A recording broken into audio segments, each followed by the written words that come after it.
welcome everyone to today's webinar. Today's topic, we'll be talking about maximizing board effectiveness, specifically during association board meetings and the day-to-day as well. So we have the great pleasure of having Marnie here from Haber Law, and we'll be focusing on how we could be a little bit more efficient in these board meetings, having these meetings focus more on results rather than, the politics of everything that goes on with community associations. So with that, I'll let Marnie say a little bit about herself, the firm she represents, and we'll dive in directly into the questions. Hi, good morning. Thank you so much for having me, first and foremost. My name is Marnie Reagan. I'm an equity partner with Haber Law. I'm board certified in condominium and plan development, and I've been in this practice area since 2002. So lots of changes, lots of innovations, lots of challenges. But I'm really very happy to be here and happy to kind of talk your group through how best to run these meetings. Excellent. Well, thank you. It's always a pleasure to have you on, Marnie. I know we've worked together in the past, and super excited to have you on. I wanted to let the listeners know as well that we do have the Q&A available. So any questions that you may have related to today's topic, feel free to drop it in there. We'll do our best to be able to get to them today. So feel free to do that. And we'll also be sharing this video. So if you don't have notes with you, don't panic. We'll be putting this video up on YouTube within 24 to 48 hours, and we'll be sharing it with all our guests. I do ask you to chime in wherever is necessary. We will have a couple polls running in order to keep it interactive and also use those responses to be able to continue to address any questions that we have or get a better understanding of how we should address any concerns that you may have. So we're going to touch on today's topics. We kind of broke it down into three pillars.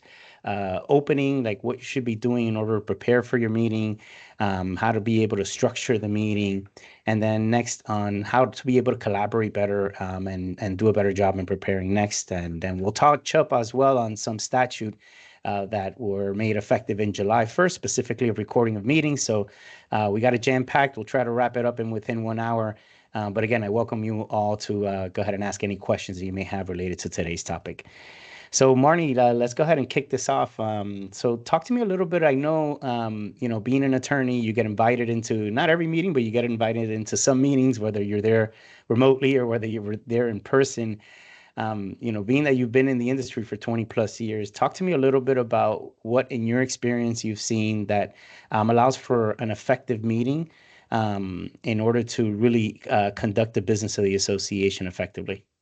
Sure. And this crosses both condominiums and homeowners associations, just general organization. And, first and foremost, it's always great to have your board be unanimous. Likely that's not going to happen, but certainly you want to have a united front. You're elected, you're representing the association, you have the best of intentions, and you just want those to be something that's visual to your membership. And your first point of contact is going to be your board meetings, not necessarily your membership meetings, but your board meetings. And the key, I think, to having very effective meetings is in your agenda. That's going to be the notice to your membership of what's going to be discussed, decided upon. And, traditionally condominiums had to have an agenda, but an HOA wasn't required to. That changed several years ago. And the board's going to be limited to what you're allowed to make decisions on based upon what's been noticed on your agenda. And it's a power in both the positive and the negative, in that you are absolutely providing notice to your membership of what's going to be stated. But the other side is the board can actually use that as a tool to not address some things, because there's always going to be owners that attend meetings and speak up about various items.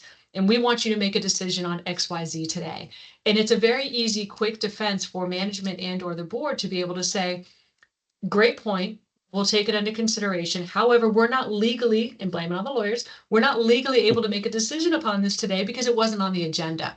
And then you could place it on a future agenda. And if people continue to press you as to why you can't do something that day, you can go and fall back on that. Our notice is provided to give our membership an idea of what we're going to be discussing, what we're going to be deciding, and we're just not legally able to do it. And so it's a great fail-safe to be able to protect the board as to not getting kind of drug into maybe items that they don't want to address. But when you look at your agenda, you want to have it be very orderly, concise. Everybody wants to go watch football games or watch evening television. They don't want to be in your board meeting for 4 hours. So to that, you want to have a very narrow scope of the business that you want to conduct. Over the years, I've seen, new business, old business, and that's not something that you want to leave as an open-ended, because old business is going to be the beginning of time and new business is to the end of time. And it really makes it a very broad scope. And that's not something where the board can really get anything done in a legitimate, fastidious manner. So you want to be very precise. Old business, we want to address this contract that's underway, or we want to give an update on this contract.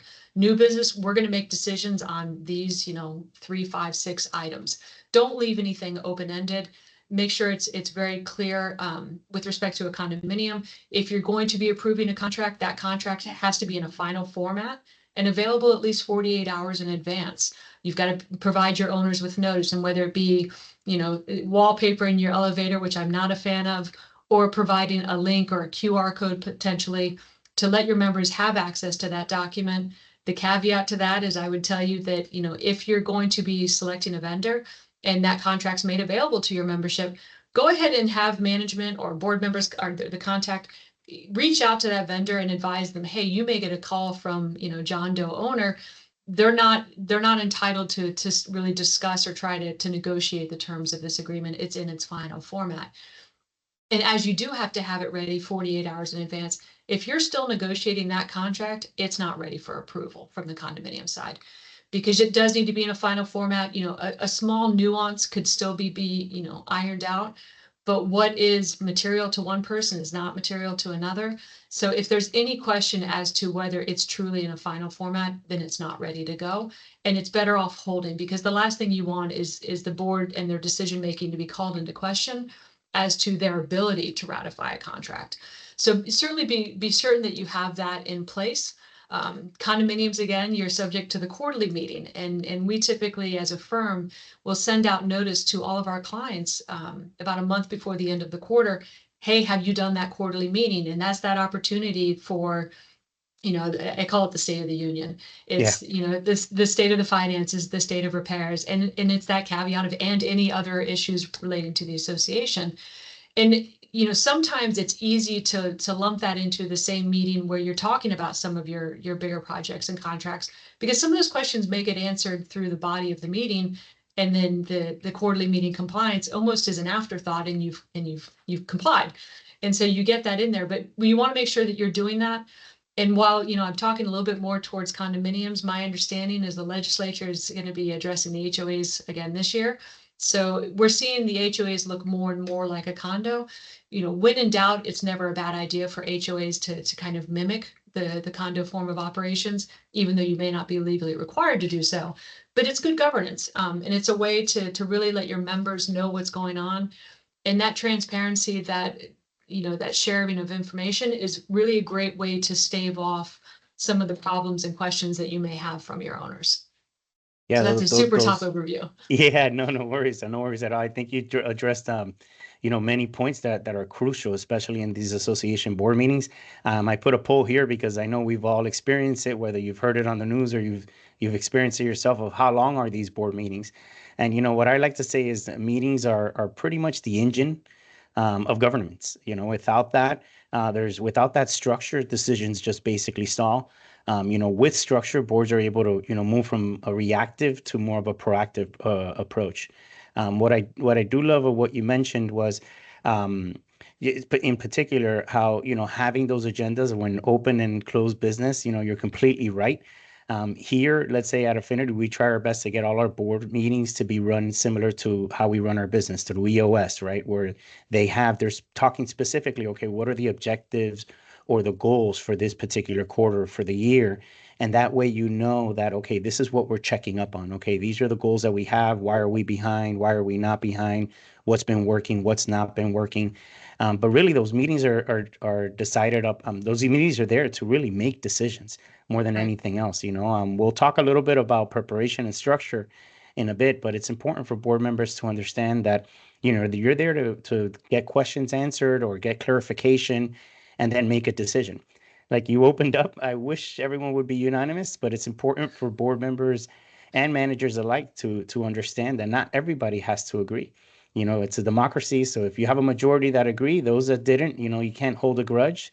That's how the system is designed, and that's the way it's designed to work. So it's very important that, either if you were missing facts of why someone didn't agree, you learn from those experiences, but ultimately you need to move that business forward, because if not, things stall. And then I could speak from the manager perspective, then you find yourself in a much more challenging situation where you have the residents banging on your door asking, why is this done or why is this not done? I would say it's better to make those difficult decisions. Sometimes you're right, sometimes you're wrong, but it's important to move that progress along. Good thing is that from the poll, it looks like we didn't have anyone in the 3 hour mark. So 71% of the respondents were between 1 to 2 hours. I think an hour and a half is a very effective board meeting. And we did have 29% that said less than 1 hour. Big applause to you guys. I'd love to see how they must have be a smaller I want those association. clients. Yeah, those are the great clients, of course. Those are the ones that give my managers that work-life balance that everyone's always looking for. Um, Absolutely. and Marnie, from your experience, we spoke a little bit about we opened up on meetings themselves. So, I always tell my team that our actions reflect who we are, and reflect how the type of work that we do. So, same thing goes for board members, right? We try our best to tell our board members to listen, don't take this personal. What strategies or what have you seen from those board members that have been very effective in maybe the way that they approach things? And I guess, have you had any experience of the ways that they shouldn't be acting that create turmoil or issues within the community? Unfortunately, more than I'd like to admit. Here's the thing. I don't want to say treat it like a business, but this is a Yeah. corporation. Granted, this is for a lot of people their largest asset, which is also their largest liability in their home, and whether it be condo or a traditional home. But it's got to be a top-down approach. There has to be respect. There has to be a sense of decorum. And it sounds silly to say that, but we see such a deviation from that in some of the behavior of not just our owners, but sometimes our board members. And there's got to be a commitment to having respect and having decorum and disagreeing in a professional, respectful manner. Because Hmm. again, I'd love for everyone to be unanimous. It's not going to happen. But to be able to respectfully disagree, to listen to each other, to hear everyone out at the board level is going to demonstrate to your owners that that's the way that they should be, behaving as well. Because if the board's not, it's really hard to hold your members to that same standard. And to that end, I get the question over and over again, and this isn't necessarily about board member communications today, but it is true. When you have a three-member board, there's going to be discussions. And legally, if you ask me, the question is if a quorum's meeting and you're talking about board business, arguably it's a notice board meeting. And then people say, well, we're not making decisions. Okay, I can agree with you, but let's be honest, you kind of are. Yeah. So I think, the point of the new laws, both condominiums and homeowners associations lately, is transparency. And that is the theme that is rolling through all of this legislation. Yeah. So I'm not going to tell a board member that they shouldn't or can't talk to someone else about, potential landscape vendor, just to pick on that vendor. Hmm. But that being said, the point of your notice board meetings is to provide your members with an idea of the items you're going to be deciding on. So if you're deciding on a landscape vendor, you may pick up the phone and have that conversation with your fellow board member and agree and or disagree, and that's fine. But most of that discussion, even if it's in a summary form, needs to happen in front of your membership. And that way your members have the idea of how you reached the decision that you met. And it was either dollars or it was past experiences. And that's what should be highlighted in front of your membership. So they feel as though they've taken a part and a role in your decision-making process. And as to that end, as you motion to approve a contract, it's motion second, discussion amongst the board, questions from the membership. So they do have the opportunity to speak on all these agenda items. And if you give them, the opportunity to ask their questions, sometimes their concerns or potentially complaints can be addressed. And you can satisfy that membership to the point where they felt enough of a role maker in that decision-making process where they understand where you got to, even if they don't like the outcome of the decision. Because what I have found is when you have boards that shut people down or don't allow people to speak, A, it's a violation of the law, Mm. but B, you're really creating the anti-board. And that's just Yeah. going to make every single board meeting after that much more difficult. Of course. So. Yep. And I mean it's important. I think you mentioned it in your conversation is, you want to model the behavior that you're looking for from your residents as well. So, CAI provides a board a code of conduct for board of directors. So you should have something internally, and that way you can express it to the residents of, look, this is the way we conduct business here. Some boards, as you stated, allow for the questions for the residents to happen during that initial discussion. Some don't want it that way. Some want it at the end, which could create frustrations because obviously things have already been voted on. They feel like they weren't included. But if you're taking that approach, again, just model the behavior and just express why you're taking that approach. If you're taking Mhm. that approach because you feel it's 100% the board decision, just explain these are the rules. This is the way we're going to do things here. But at least everybody knows what the expectations are from the board meetings themselves. And many times they find themselves in the trap of trying to go back and forth and trying to be right. And that's not necessarily the way I would approach it, or we would recommend to approach it. If you're going to open it up, just listen to the comments. Thank you for your comments, and you move on. Mhm. No different than a public hearing. You never hear our commissioners or so forth going back and forth with the residents. They're taking down the opinions, seeing if it's of value to them, and then moving the process along. But as you stated, I think it's important to what the legislators are trying to do is trying to have a bit more transparency, because the residents, when they feel they don't have that transparency, that's when a lot of the gossiping and the rumoring and the round robin that traditionally occurs in some of these associations, it creates an issue not only for them, but it also creates an issue for management and well, for you guys it's different because you guys get paid on those work, but either way, you know what I mean. No, absolutely. I mean, and what I found too is, and it kind of started with the quarterly meetings and board members and some managers were like, oh no, here we go. This is going to be crazy. But I found that, the first few meetings are a little bit more painful. They're a little bit longer. They're a little more engaged and involved. But as owners start to see that the board is doing the right thing, that they are taking their fiduciary duty very important, you see less participation and less attendance because there is that trust. And once you have that trust, the board's got the ability to kind of go forward and have less questions, less pushback.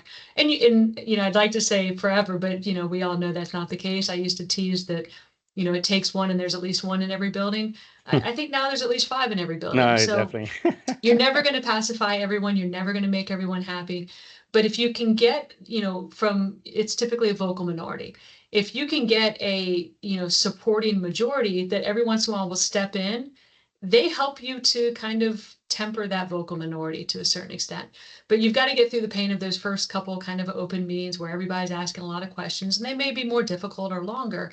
But as you really start to gain the trust of your membership, you do see a kind of a chilling and an acquiescence to, all right, this board's doing it right. They're getting our interest in play and really doing what they're supposed to be doing. And it makes things easier over time. Correct. And you also get the support from the residents.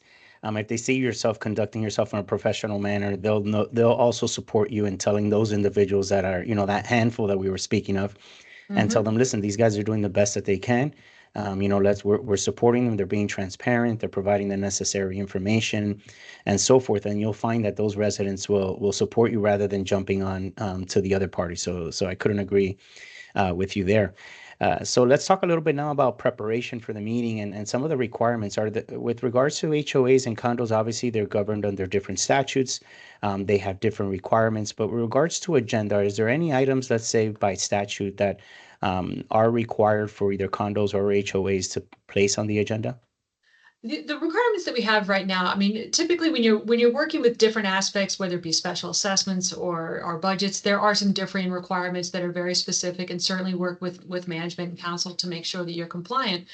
But where the two are similar, condos and HOAs, is you do have to have an agenda. You can only address the items and make decisions on the items that are on the agenda.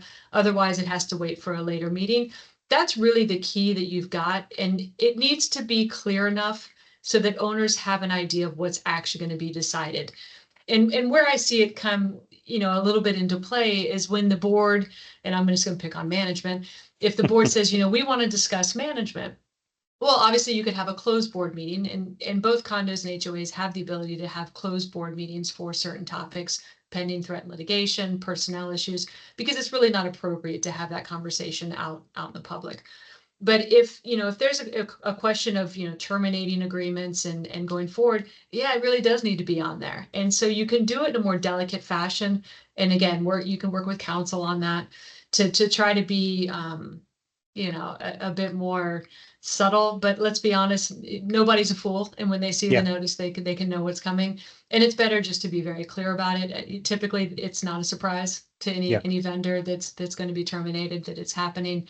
And so just go ahead and lay it out there. And again, that way your membership has full notice, as well as, the membership. So in the board. If you're in a condo, if you're doing contracts, you have to provide a copy of that contract that's going to be approved. So for condominiums, it's a little bit more difficult in that, say you have a restoration project coming forth, you're going to almost have to have at least two board meetings. One is to select the vendor, and one is to approve the contract, because you're not going to be able to get to that final moment in the first step. So in that sense, and I hate to say this, but it's very true. With all of the technical changes to both condos and HOAs over the last several years, really need to be relying on the professionals around you, whether it be accountants, whether it be engineers, whether it be attorneys. And you need to be budgeting accordingly, because it's so much easier to have those professionals available to you to guide you and lead you in the correct manner. Much cheaper to do that than it is to fix the problem yeah. afterwards. And whether it be technicalities of your members saying that something wasn't done right, or to actually have, say, legal issues with vendors, contracting, and so forth. It's really a matter of taking the time and using those professionals. And Raphael and I kind of teased earlier, professionals shouldn't be dabbling in these areas. It used to be that, just for an attorney, you could hang a shingle, take anything that walked in, and kind of muddle your way through. But the statute has gotten so voluminous and so technical, and the details are really the devil here. You have to know what you're doing. You need to make sure that your association is picking the correct vendor. And unfortunately, that may mean that they're spending more money on those professionals, but the peace of mind it should give to the board, because both condominium and board members have a fiduciary duty to the membership as well as to the association. You want to feel comfortable that you're fulfilling your functions in the most educated way possible. Obviously complying with board education, those Hmm. requirements, management's doing the same thing. And then getting the professionals that are really guiding you through these, because as we look at the legislation, and for condominiums, we have new laws as of July 1st. If any attorney tells you that they understand every single nuance in the new legislation, I'd like to meet them, Yeah, because it's there's some really interesting little peculiarities within the new law, and we're all feeling it out. And the DBPR has work to do, and they're supposed to be providing us rulemaking and guidance, and we're waiting on that. And they're trying, but everyone is trying to feel out how exactly this is going to be applied. So it becomes really important to the board members to have those things. But circling back to your question, you know, whether budgets and special assessments are going to have that higher level. hmm, Condominiums, you have to have the contracts available. That's really the details that have to be in the agenda, and then just the limitation we've been talking about all so far, relating to making decisions of things that are on the agenda. So we just have to be precise. excellent. I have a question here that it's a good follow-up question from the name here is South Tower Manager, and the person asked, are repair proposals required? Agendas, sorry, do we have to put in the agenda for contracts? She's aware of that, but how about for repair proposals? Do they also need to be on the agenda? Depends. There's Yeah. the lawyer's answer for you today. If it's small routine items that are within the budget, that are, here, pick up a couple, palm fronds, likely not, because that's something the board may have already delegated within management to Hmm. undertake as part of their administration. The rule is definitely going to be any contract, 5% of the budget has to 5%. have Yeah. bids, has to be, and gone through this process, get the bids, select the vendor, and then approve the contract. The HOAs don't have that limitation. However, I'm always going to defer on giving more information to your membership than they may necessarily want or need or is required, because it will always provide safety to the board as to the transparency with which they're proceeding. But for the HOAs, if you're selecting vendors to make repairs, yes, they should be approved at a board meeting. Correct. Yeah, and this goes down like what I was speaking a little bit earlier as well, was with structure. Because if it's a small proposal, let's say to repair a pool pump, to give that as an example, $2,000 to $3,000, whatever it may be, those are things that are already within the budget. You move forward, you may not get a proposal, you're already working with the vendor. But if anything that's technically over 5% is what's required, not technically, it's required, to have a proposal. So those don't happen from one day to the next unless you had an emergency. So these are things that should be on some kind of roadmap, especially now with condo associations that they have, the SERS report. So now all our condos at this point have reserve studies and so forth already put together. That would give you a framework of what's to come, right? It's not going to be precise because sometimes things do occur when they shouldn't occur. But ultimately, this is how you, as a manager or as a board, you could create better structure within your association and not just like what I call is chasing rabbits, putting out fires here, putting out fires there. I need to do this, I need to do that. There needs to be a bit more structure utilizing the tools that are available to you. You have your reserve study. Same thing goes with HOAs as well. Even if you don't have a reserve study, you kind of have an idea of, okay, what's the routine of my association? What are the things that I need to fix? What are the playgrounds? All right, let's structure this for the next quarter to have the proposals ready. And that way you're having discussions throughout these board meetings. And once you're ready to make the proposal, this is not something out of left field for the residents. Oh, why are we doing this playground upgrade? Or why are we doing this? And all these questions start to arise.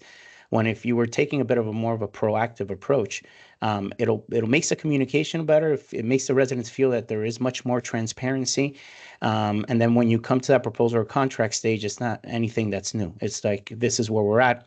And this is the decision that we're going to make, and it's been something that's been in the works. So that does take a little bit extra work early on, but in my experience, I have found that if you're taking those steps, it makes it much easier as well for expectations because as a manager, and every property is different, right? We have properties that have 33 team members on site, just like we have a property that's just the sole manager and a janitor or a Right. third party. So it's slightly different. Smaller, less of a team. Obviously, the manager is going to take a bigger role, but more reason to start being able to manage expectations. It's important as a manager for those managers on the call that you're managing the expectations of the board. Obviously, they're out there for the best interests of their neighborhood. As Marnie stated, for many, it's their biggest asset. But ultimately, if you're just by yourself and there's no committee and no support, there's only so much that you can do. And I think having an open, honest conversation with the board of directors, they will respect you for it. Some will, some won't, but either way, at least you're being clear of what you can and can't do and not making promises that unfortunately you can't deliver on. And same thing goes with the residents. If you have 4 or 5 projects that you're already dealing with, and all of a sudden someone wants to resurface the roadways, which could be a priority, but not a higher priority than, let's say, fixing the pool repairs that no one has been able to use in the midst of the summer, then that's the communication that you need to have. And having that structure allows you not only to, as a board, to hold your manager more accountable, but also as a manager to be able to set better expectations. Okay, if we're gonna change priorities, which one are we going to change? Which one are we going Right. to kind of put a pause on, and then we'll move forward with this project, and you'll notice that you have a much better relationship. As we were talking a little bit offline, Marnie was like, she wishes she was a psychologist. I think I wish I was as well, because that's a role that we play a lot of times. Um, but yeah, it's part of the process. It's no different. I think the better the communication, the clearer you are with both the client and as well as with the board and the manager, you have a much better relationship. I do have a question here from Cheryl, and Cheryl asked if the board should not discuss business outside of the posted meeting setting. How can the quarterly meetings address all the items without slowing down the progress that might occur with the monthly meetings? That's a difficult one. And like I said earlier, sometimes what I do is, just for example, I had a board meeting yesterday and we had some meaty issues to discuss. And so when I spoke with them, I said, listen, why don't we go ahead and do our quarterly? It's only August, it's not the end of September yet, but we're going to be addressing so many issues. I know our finances are going to come up, special assessment payment status. They're going through a 30-year recertification. I go, why don't we go ahead and do it? And they're like, well, the meeting's going to be so long. Yeah. And I said, I understand, and we can always table it to a later date if we need to. But I think you're going to find that a lot of the questions are going to be answered through the meat of the meeting. And it turns out that they were, because when it came time to address it, there's two ways to look at that quarterly meeting compliance. One is you can kind of pick the manager or the treasurer to address the various topics, whether it be finances or ongoing projects. The alternative would be is, we put it at the end of the agenda and we said, we've been talking about everything going on at the property. We've discussed the special assessment status. We've discussed the 30-year recertification. Does anybody have any questions that relate to these 4 items on the agenda? And one person did. Yeah. and they addressed it. And so we were able to kind of, I don't want to say knock it out, because it's not just ticking it off and getting rid of it, but we were able to address it. We have it on our notice, we have it in our minutes, we've met our quarterly compliance. So when you have a meeting like that, sometimes it's easier to just do that way. The alternative is, if you think that there's going to be, lots of questions, lots of concerns, and there's really nothing else going on, just prepare to go in there and have that quarterly meeting and have it take an hour and a half. There's really no perfect solution to that. And as to the preparation for it, it's really going to be, managers are doing what they're already supposed to be doing. They're providing the board the financials. They're up on the websites. The website obligation is difficult, and it's time consuming and very Yeah. cumbersome. Yep. But by having those documents available to your membership, there's no more you're hiding this from me, from the members. That's right. It's available to you. And if you have problems logging in, contact the manager, and we can help you with and facilitate that. And it's also helping managers with dealing with records requests, because you're now able to say this is available on the website, and what's going to be actually in-person review is far more limited, and candidly probably not going to be available because it might be privileged information. So that's really helping too. But as you prepare for those quarterly meetings, you want to make sure that obviously the financials are in order. We know what the questions are going to be. We know where the problem areas are. And so it's preparing your board members for those items, making sure that, if you need a professional there, whether it be an attorney or the CPA to talk about finances, have them available, be ready for it. That way, when the questions come, the answers are provided. And we're going to, I think maybe a little bit more later, we're going to talk about this video conferencing Mm-hmm. component to the condominium meetings. And that really does change the dynamic. So it's something to think about, and even more reason to be prepared as you walk into these meetings, because it's so much easier. This was a hard thing for me as an attorney to learn early on, but it was taught to me my first year out, and it's stuck with me ever since. And that's, if you don't know the answer, say that you're not certain, and you'll get Yeah. back to an owner, because guessing or giving the incorrect answer is going to be it's far more difficult to come back from. So, and if you give that answer to an owner, they should accept it, and they should trust that you would rather give them a correct answer than, just try and go off the cuff. It serves you far better. That's right. I mean, you'll get, because I've seen it. You'll get that person says, "How don't you know this?" But ultimately, giving you that space allows you also as well to better respond, right? To better get your facts together, put them in order. Even if you know slightly, I think it's better to say, you know what, let me get back to you with some of the facts, and that way you could respond in the correct tone. Excuse me. Sorry about that. Well, no, Um, and as counsel, I used to get questions, well, what do the governing documents say about this?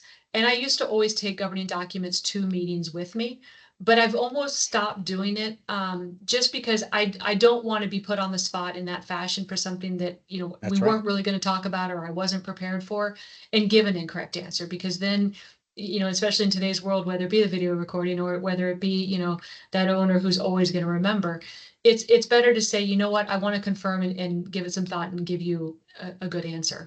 And, Yep. and that's usually fine with the members. Correct. Correct. And I would go into add to Cheryl's question. I would say, Cheryl, I love the fact that you're trying to have effective meetings. So that's big. That says a lot about you as a leader. I would say also communication through newsletters. Again, I understand, as I mentioned earlier, giving that reference of just one manager on site compared to maybe having a team, or even worse in the case of portfolio properties, that's even more challenging. But try to send a communication. If you have a small team, or if you don't have a portfolio property, try to do a monthly newsletter. If it's a project that's going on, just at least maybe send an email with just bullet points. Maybe you don't need to put the pictures like the newsletters give you the option to do so, but just a quick weekly update of where you are with the certain projects. If you have 3 projects, these are the bullet points of what the successes were for this week and maybe the challenge and how you're addressing it. And that way you're communicating, and you'll find, at least we have found, when the more we communicate with our clients, because we do have a requirement for weekly managers reports, we have a requirement for our properties for newsletters on a monthly basis, depending on the size of the team.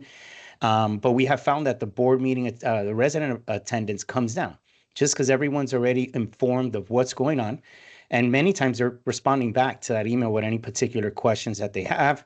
If we're able to give them the response they're looking for, then they feel comfortable that things are moving in the right direction, and then the board meetings really become effective. So if you're not applying, some form of communication, especially in today's age with AI, that things have become a little bit simpler to do certain things. Um, I highly recommend taking that step. So I know we've been teasing a lot about this new law with the recording and so forth. So I think we're in the middle of the webinar. So I think now is a good time.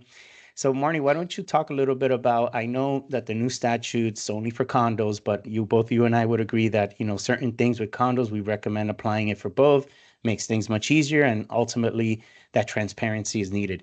So let's talk a little bit about the requirement now with regards to recording meetings and the changes that are now with board quorums of who, when the quorum is, when it could, depending of who's there and who's not there is what creates the quorum.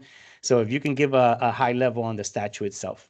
Yeah, absolutely. And just real quick, when you're talking about updates to your membership, and that would include no update, real quick, just adding to that, because if there's a project that's been going for a while and people always want that update, even to say, we're still waiting on this, we don't have more information right now, that helps also, just to Yep. kind of, but coming back to it. So video recording, it's interesting, because I started to see a trend in the last few years. I mean, the pandemic came, Zoom came, it was a great way to kind of keep people connected, to be able to conduct business, to do it remotely. We saw the overuse at times of the mute button. It was Yep. kind of a fantastic tool in some situations.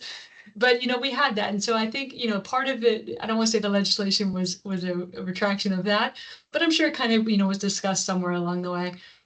But in a condominium, and again, this is for condos, not HOAs, in a condominium, if you're going to provide that video conferencing link for a board meeting or any membership meeting, including committee meetings, if you have that video conferencing link, you have to provide a location, physical location. I have some clients that were trying to get away from doing anything on property. You have to provide a location and you have to record the meeting. So, typically when you have these video conference, whether it be Zoom or Teams, there'll be a little notification at the top that says this meeting's being recorded. That's great. That's notice to everyone that's attending. But I would also go ahead, management or a board member at the beginning, this meeting's being recorded. Just go ahead and state it again so everybody knows. Now, there's to the behavior of the meetings, there's two things that I'm seeing already. One is, management and council.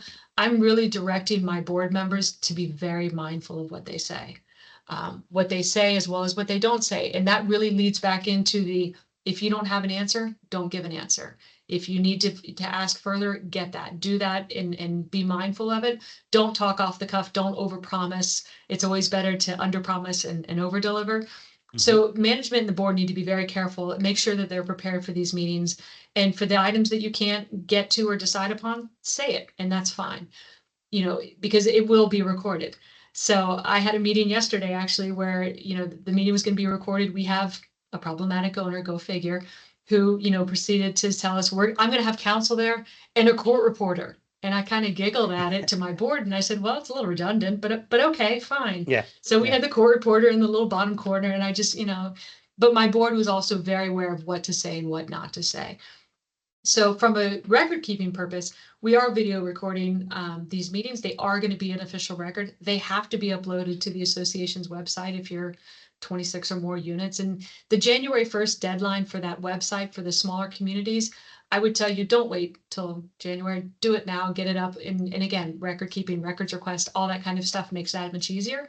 You still have to have minutes though. So you'll have the minutes get uploaded, that video recording gets uploaded, and it stays there for a year.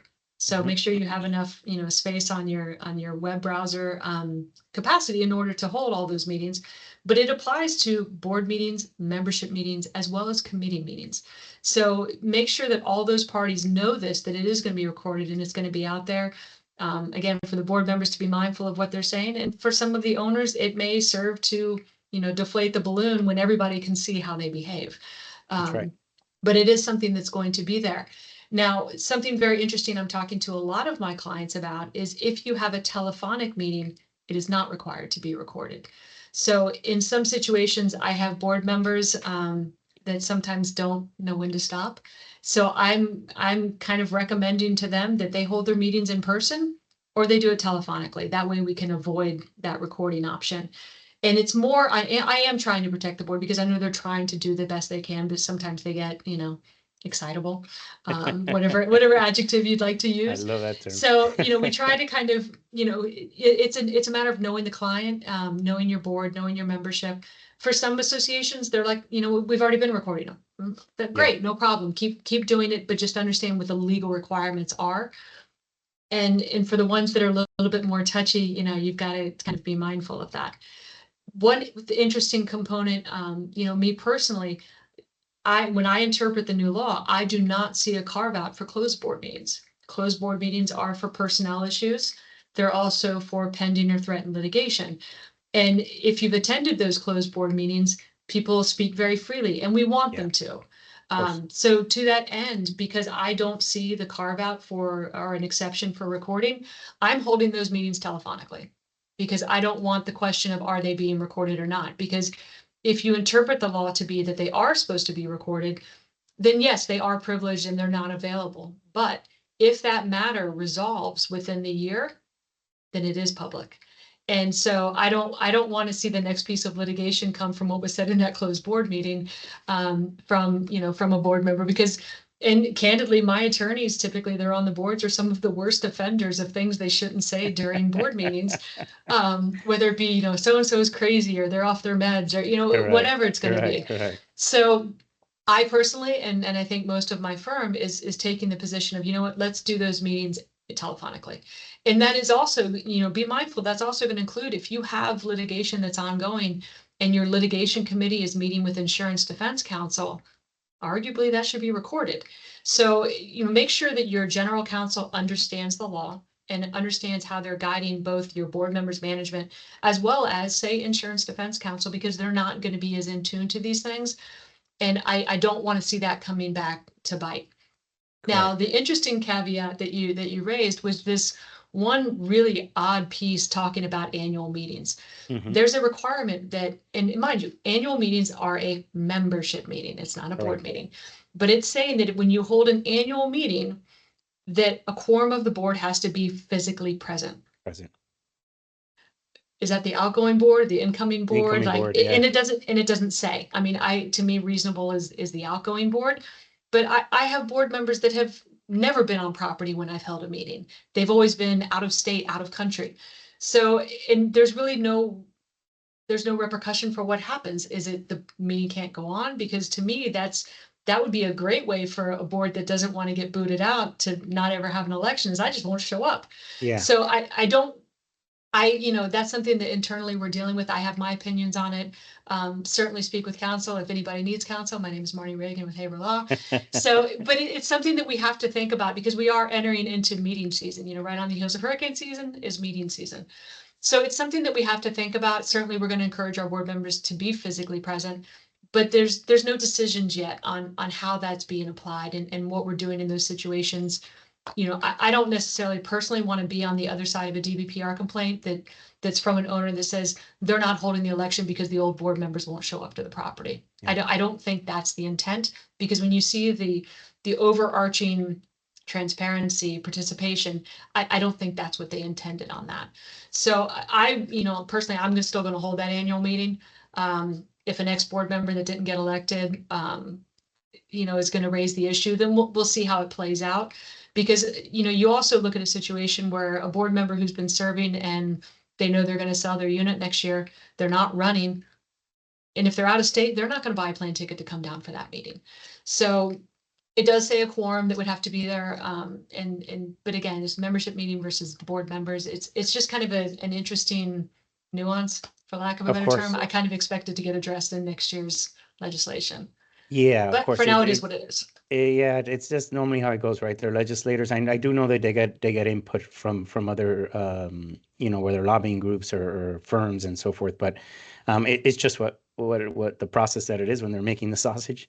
Right. But I love the point that you mentioned, which is very important. You said it early on, and I do want to stress that point of those that are recording the meeting is to understand the implications that that has. I'm also a big believer of recording meetings just because of, again, we've been talking the whole time about transparency. But you have to remember, if you have a resident, as a simple example, if you have a resident that mentions to you that a sidewalk is a slip and fall issue and someone has a slip and fall, I can promise you the opposing counsel is going to ask for copies of all the recorded meetings. And if that's there, you're going to find yourself in a very difficult situation. So it's important that when it's not to steer you away from recording meetings, it's just to understand that if safety issues or issues of those brought up, it's important that you're addressing them because they could have a legal implication in the future. Obviously, assuming the attorney is that sharp and so forth, but it can happen. So Right. it's important that you address any issues that are brought up. Additionally, I'm a big believer in recording the meetings as well. Again, if you, as we started the meeting of prepping and doing the right work, if you've done the right work early on, it's just going to provide the transparency that's necessary to show the residents that you're doing what they need to do. And for those that weren't able to attend, because many times it does occur, especially here in South Florida, where many times you'll have 50 plus percentage that are investors, where they have the ability of going back and reviewing it. And even for the managers, if you have them recorded, it actually helps you with the minutes. You can utilize AI to help, create the manuscripts and then create the minutes. Maybe not precisely, but at least you have a point of reference to go back. What was said there, what was not said there, or for the secretary, hopefully for most of the associations. I do have a question here from a CAM. MC is the CAM's name, and they ask, does the CAM have the authority to run a board of directors meeting or a membership meeting? If they don't, how do you tell the board? How do you advise the board from them stopping them from doing that? I would say that if you have that question coming to you, I would have counsel there. No, Yeah. it's there's board members can run meetings themselves. They can designate a chairperson, and that person could be the manager. There's plenty of associations that don't have counsel at their meetings, and they run their meetings very clean, very orderly. There's not a legal requirement. The only legal requirement with respect to management that is if you're going to have a manager, they have to have a CAM license. But there's no prohibition on managers chairing the meetings at all. That's not a problem.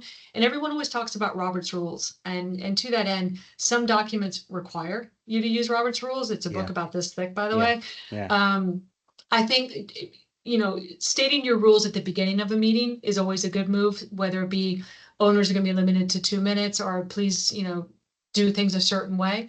If you state that at the beginning of the meeting, as opposed to it's like the when it happens kind of reactionary, it's less punitive. And so you can always relax the rules, but it's hard to begin enforcing them halfway through.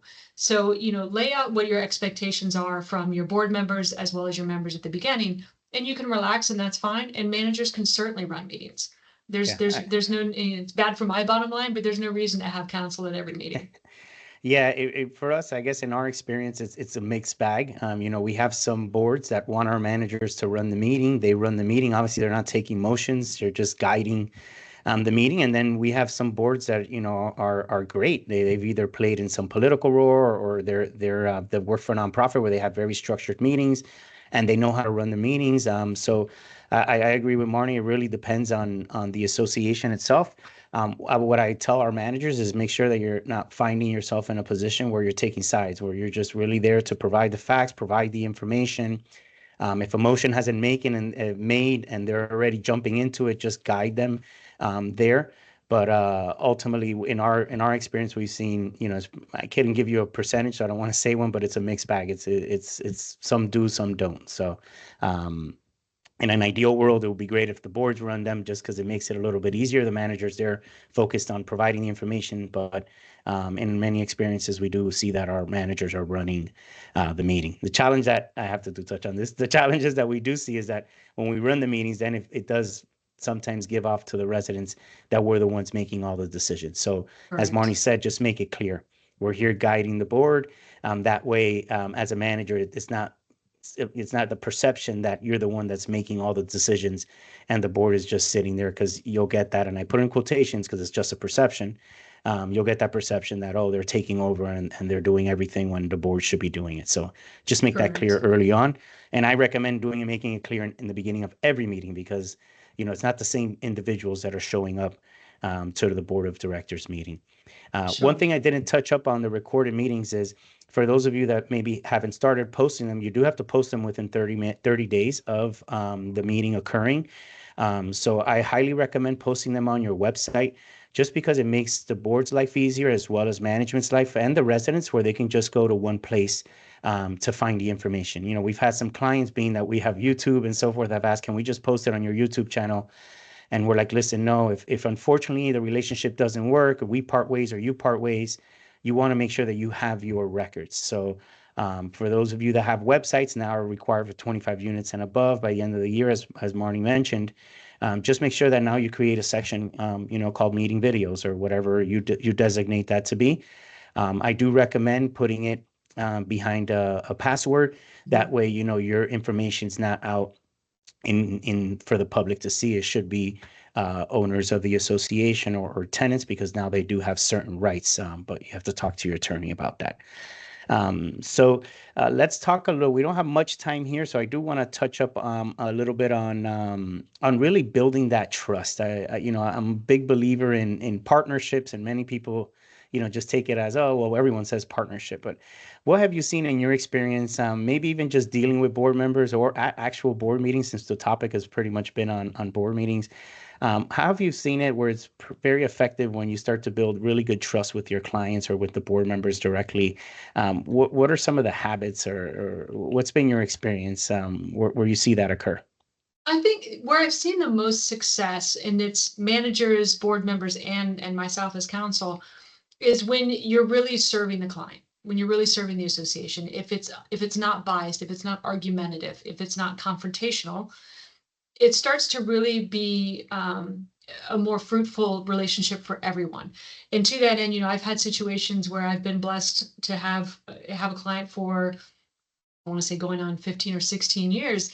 And it's not so much that, oh, Marnie's our counsel and they just take it for what it is. I've had the board, I've had the anti-board, the anti-board, the old board come back, and I've actually maintained the representation throughout. And to that end, the members and the board members can disagree. I'll put it politely, but they've always had respect for the way that I've counseled the association with managers, and they've changed over time, as well as the board members and the residents. And they all respect me, and they respect the opinions that I give, because they see that I'm not serving just what the board wants. Um, as management toes that line, it very much like council does, because you can have a change in board and the baby in the bathwater all get booted out, whether it be council, management, and so forth. This is a very small industry. It's very cyclical. But if you can provide good service, it really fosters that relationship. So if there is a change in the board, people still have trust in the services that are being provided. And I think that respect and that level of, this is my job, and I've actually said it to people, I understand what you're after, but this is not worth my bar license. Yeah. There's always going to be a situation, and it's also knowing when to extricate yourself from certain situations, because sometimes the contract isn't worth it. And so it's having that mutual respect for the law, respect for the process, for what management does. And I say that all the time, but having that respect for the people that are operating, understanding the trials and tribulations that they go through on a daily basis to provide the services they do. And it really does foster a really nice relationship. So whether you have, say, a manager that may change properties, I'll get a call 2, 3 years later and say, I really enjoyed working with you because of the way that you treated me and the way that you treated the respective boards. And I'd like to bring that kind of a relationship to this community. And so you see those relationships foster over time, and it may not always be at a certain property, because there are some interesting personalities out there, but that's what I've seen work the best. Excellent, and I would agree with that there are, but what I heard too there a lot of is what similar to what we believe here, is just being really open and honest, and that goes from all fronts, from being open and honest with the residents, the board being open and honest with the manager, and the manager being open and honest with the client, and with the vendors that are the partners that service the association. I think, in my experiences, if you have that, then you can set clear expectations. You don't. No one has hidden agendas, even though they always somewhat exist with certain board members. It's important for that to be clear. If those two lines are clear, then you have a really open conversation. If challenges exist, as I've said many times, you're being open about it. Like why, just get the perspective of why that manager, if something's not Mhm. getting done, why isn't it getting done? Have the conversations. If that doesn't get addressed, then move it up to the next individual region or owner, whatever the hierarchy exists within the management company. But many times what I've seen where the challenges are is just, the quick finger pointing, it's this person's fault and this is why the issue exists.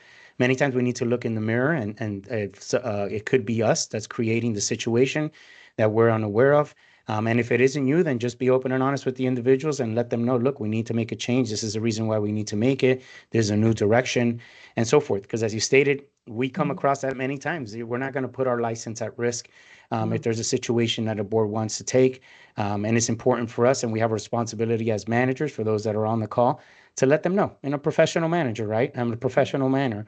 That way they understand what can and can't be done. And many times it's just that they don't know any better. Just as Yeah, Marty, I mean, and Marty's, yeah. Go yeah, and ahead. I'm I sorry. don't want to jump in, but No, what no. I will say is the way the law has changed in the last 2 years, CAMs have heightened obligations. They have Yep. that duty as well. In condominiums, they can't knowingly permit the law to be broken. So, the CAMs, your license and or the management contract is in play as well. And so as we are reaching into more of a luxury and hospitality and saying yes, and I'm all for saying yes, and I'll tell my clients all day long, you send me an email, and if the answer is no, I'm gonna call you first and say, what are we trying to do and how are we trying to do it? Because once I say no in writing, that's the advice of counsel. But there is a time at which we have to say no because we Yeah. can't put our licenses, a CAM license or the management contract in jeopardy because of, maybe say a certain board member's, personal desires. And so it's a very tight line to try to serve that hospitality side with, making sure that we all are still, meeting our obligations from a legal standpoint, managerial as well as attorneys. Correct, correct. As you stated, there's just so many changes. It's impossible for you to know the law in and out. It's impossible for us to know everything, which is why we rely so heavily on partners like yourself and Haber Law and so forth. Because without them, it's our job's difficult. Absolutely. We say it many times. Look, let's contact the attorney. It'll be an hour, 2 hours. Let's just do the right thing. And many times there's push up back, and I understand. Board members are trying to, be smart with the money and so forth, but unfortunately, sometimes those decisions that we said many times, they cost you much more in the long haul, which is why we're so passionate here at Affinity about education, because it really does help our clients. It helps those out there. It helps the industry. And that's why we've done what we've done for the past 5+ years now, doing videos and so forth. It's our way of giving back to the community and also educating both managers and board members on ways that could be much more effective. It doesn't have to be what we see in the media, and many times it's not. But unfortunately, that's the way it is. So the information's out there. It's just you taking the time to absorb it and improve upon it. So we're coming up on that last minute. So Marnie, I guess if you don't mind expressing to our listeners, how they can reach you and any last golden nugget you have for them, and then we'll wrap up. No, of course. I always thank you very much for having me. I always enjoy it. You've got a fantastic group. I usually get some questions after the fact, and I'm always happy to try and do it. I've said it for years, whether I represent your community or not. This is a community. This is a service industry, and it's not getting easier. It's getting far more difficult, and the pitfalls are more treacherous. So please feel free to reach out to me. It's mreagan@haber.law. I'm not going to give you my cell phone number, but my clients get it. But I am always happy to answer questions. If you want to feed them, through Raphael, that's fine. Sure. I see some names over there I recognize, but I do always appreciate the opportunity. Excellent. It's always a pleasure to have you on, Marnie. As you stated, we'll be sharing the video. So if you want to reach her, you can contact her directly or reach out to us. Now is a good reason to sign up with her because man, then you'll get her cell phone number. There we So, go. so I went ahead and also placed here, as I was stating a little bit earlier about the education component, the importance of it. So feel free to subscribe to our Facebook group. It's a private group that we've created to be able to fill in information, provide information back to the community on any questions that you may have. If it's vendors that you're looking for, attorneys that you're looking for, it's our way of sharing the information that exists out there. For me to wrap up, again, if you have any community association management challenges, don't hesitate to reach out to us. As Marnie stated, we're here to help in any way, whether we become clients or not. But yeah, I also want to close up by really just thanking you all for being here and taking the time to gain a little bit of additional knowledge on how to do a better job if you're a CAM, and how to be a better leader if you're a CAM and if you're a board member. So this will be up on YouTube, and we look forward to seeing you in our next webinar. Thank you, everyone. Thank you. Have a good one, Marnie. Bye-bye. You too.